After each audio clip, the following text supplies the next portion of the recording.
Les Mukota, l'histoire se passe au Togo. La personne qui a raconté cette histoire précise que l'histoire est bel et bien vraie. Ici, je raconte des histoires mystiques, paranormales. Donc, si tu aimes ce genre d'histoire, n'hésite pas à t'abonner et à rentrer dans la communauté des Mukota. Et donc, c'est parti pour l'histoire. C'est l'histoire de Nadia. Nadia venait d'un village au nord du Togo et elle travaillait en tant que domestique dans une grande famille à Lomé. Lomé, qui est la capitale du Togo. Et donc, elle travaillait là-bas en tant que domestique, donc femme de ménage. Elle était chargée d'aider Caroline, la mère de famille, dans les travaux domestiques. Et vous savez, en Afrique ou même partout dans le monde, il y a des femmes qui font appel à des femmes de ménage, à des domestiques pour les aider dans les tâches ménagères. Si elles ont peut-être un travail, si elles sont un peu trop occupées, c'est une petite aide de plus. Et donc, Caroline avait fait appel à Nadia pour que Nadia puisse l'aider dans les travaux domestique. Il faut savoir que dans cette maison-là, il y avait déjà une domestique et donc Nadia allait être la deuxième domestique dans cette maison-là. Nadia arrive quand même dans la maison et donc comment ça se passait? Peut-être aujourd'hui, ça allait être le jour de Nadia, demain c'est le jour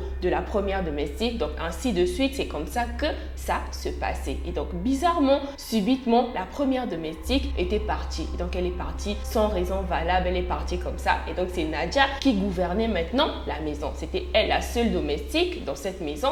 Maintenant, Caroline, la mère de famille, n'avait pas assez de temps de s'occuper de ses enfants. Elle avait un travail et donc toute la journée, elle était absorbée par ce travail-là. Voilà pourquoi elle laissait les enfants avec Nadia à la maison. Et donc Nadia avait pour rôle de faire à manger aux enfants, de récupérer les enfants à l'école, de faire le ménage dans la maison. Tout ce qu'une femme de ménage fait dans une maison et donc c'est ce qu'elle faisait. Première chose étrange que les enfants ont remarqué, c'est que Nadia, lorsqu'elle cuisinait, ce jour-là, elle avait cuisiné une omelette pour les enfants. Et donc elle cuisine l'omelette et l'omelette était noire. Et mystique, c'était quand même bizarre, c'est quand même étrange, une omelette noire. Les enfants n'avaient jamais vu ça. Après, les enfants se sont dit que c'est peut-être elle a trop mis d'épices, elle a trop mis de cubes, du coup le cube ne s'est pas bien écrasé dans l'œuf. Donc du coup, les enfants banalisaient et les enfants ont mangé l'omelette en question. Le second truc étrange que les enfants remarquaient, c'est qu'un jour, ils étaient en train de s'amuser dans la cour avec Nadia et donc ils ont demandé à Nadia de l'argent pour aller acheter des bonbons. Et donc Nadia, elle avait des tresses, elle avait des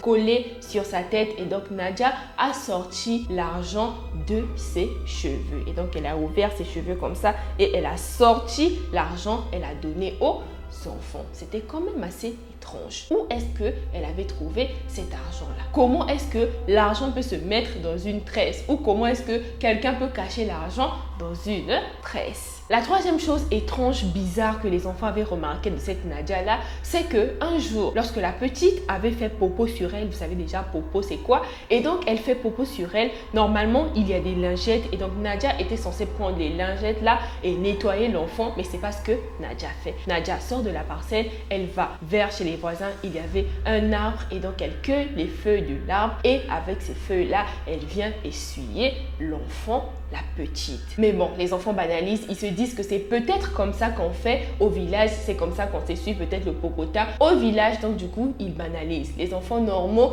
lorsque maman arrive, ils vont vers maman, ils font le compte rendu à maman, ils disent tout ce qui s'est passé à la maison à maman, mais malheureusement, ces enfants-là, ils ne disent rien à leur mère, ils banalisent, ils se disent que c'est comme ça que ça se passe peut-être chez eux. Voilà pourquoi elle adopte cette attitude-là à la maison. Et aussi, Nadia était très gentille avec les enfants. Voilà pourquoi, voilà, les enfants ont banalisé. Les grandes vacances arrivent, Caroline prend quelques jours de congé et donc elle veut aller passer des vacances en famille avec ses enfants et son mari et donc elle propose à Nadia. Elle dit à Nadia, au lieu que tu restes toute seule à la maison, va chez ma soeur. Il faut savoir que la soeur là, c'est elle qui avait proposé Nadia à Caroline. Elle était au village et donc elle avait dit à Nadia, non tiens moi je connais Nadia et tout, tu peux la prendre comme domestique chez toi à la maison. Et donc elle dit à Nadia, vas-y chez ma soeur là-bas, tu vas vivre là-bas le temps que moi je revienne avec les enfants. Et donc Nadia aussi accepte. Ils ont donc voyagé en voiture dans une autre ville. Cette ville-là s'appelle Kara. Et donc Kara, c'est la deuxième plus grande ville du Togo. C'est pas moi qui le dis, c'est la personne qui a raconté l'histoire qui le dit. Sur la route pour aller à Kara, il y a un grand fleuve. Et ce fleuve-là, on l'appelle le fleuve Kara. Et au-dessus du fleuve, il y a un pont. Ce pont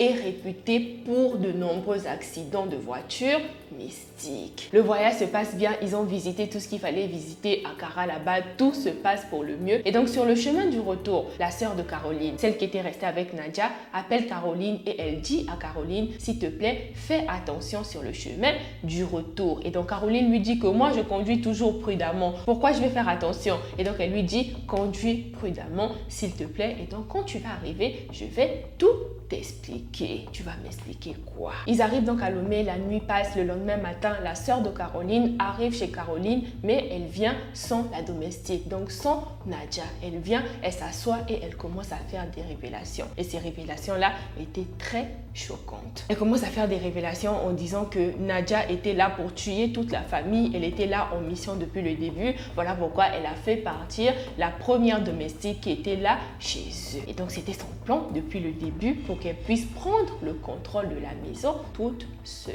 Apparemment, Nadia s'est mise à avouer toute seule parce que lorsqu'elle est arrivée chez la sœur de Caroline, il faut savoir que la sœur de Caroline l'a pris énormément. Et donc Nadia a senti le feu là-bas et elle a commencé à avouer toute seule. Et Nadia a aussi dit qu'elle a essayé de séduire le mari de Caroline, mais malheureusement, ça n'a pas marché. Et donc chaque nuit, elle venait dans la chambre de Caroline pour soulever son âme, pour prendre son âme et pour ramener son âme dans le monde des sorciers. Nadia, dans le monde des sorciers là-bas, il lui fallait un sacrifice. Donc pour monter des grades, il y a des grades dans la sorcellerie apparemment. Et donc Nadia, il fallait un sacrifice humain. Son sacrifice humain là, c'était qui? C'était Caroline. Mais malheureusement, elle n'arrivait pas à prendre l'âme de Caroline. Nadia rajoute en disant que chaque fois lorsqu'elle rentrait pour prendre l'âme de Caroline, autour de Caroline, il y avait des gens. Et ces gens-là lui empêchaient de prendre toujours l'âme de Caroline. Donc c'était comme ça. Tout le temps, la petite Nkota n'arrivait pas à prendre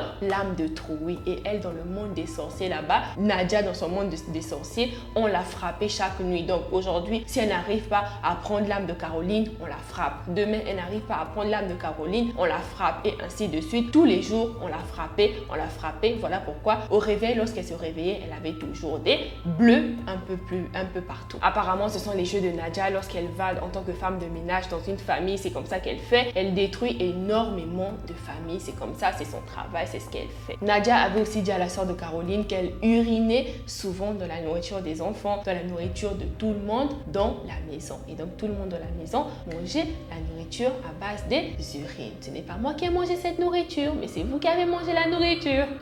Je vais arrêter, désolée. Et donc, quelques temps après dans la maison, ils ont retrouvé des casseroles pleines d'odeur d'urine. Et aussi, ils ont retrouvé des bouteilles et il y avait des urines à l'intérieur. Ça, ce sont des histoires qui arrivent énormément dans ce monde, surtout en Afrique. Voilà pourquoi je vous dis de faire toujours très attention. Et pourtant, tu paies la personne. Tu paies la personne pour ses services, tu paies la personne pour qu'elle puisse t'aider dans les tâches ménagères. Mais malheureusement, cette personne-là, c'est un sorcier. Malheureusement, cette personne-là, c'est un démon. Malheureusement, cette personne-là, elle est là que pour te nuire. Voilà pourquoi moi, les femmes de ménage là, je pense pas que j'en aurais chez moi, je pense pas. Je préfère payer ma petite soeur, je lui donne un petit sou, je lui dis viens m'aider à la maison. Mais même la nourriture des enfants, on ne donne pas la ménagère. La ménagère ne doit pas faire. La ménagère, ce qu'elle doit faire, c'est juste le ménage et tous les petits trucs. Mais vraiment rentrer dans l'intimité de la personne, ça doit être une personne vraiment que vous connaissez, une personne vraiment proche. C'est vrai que oui, les proches aussi peuvent vous faire des coups bas et tout, mais faites toujours attention. N'oublie pas, tu peux m'envoyer ton histoire via mon adresse mail contact@joelkenya.com et sur l'écran, il y a des histoires. Si cette histoire t'a plu, n'hésite pas à aller regarder la suivante et aussi il y a ma chaîne vlog. Je fais des vlogs, n'hésite pas à aller suivre mon vlog. Bisous!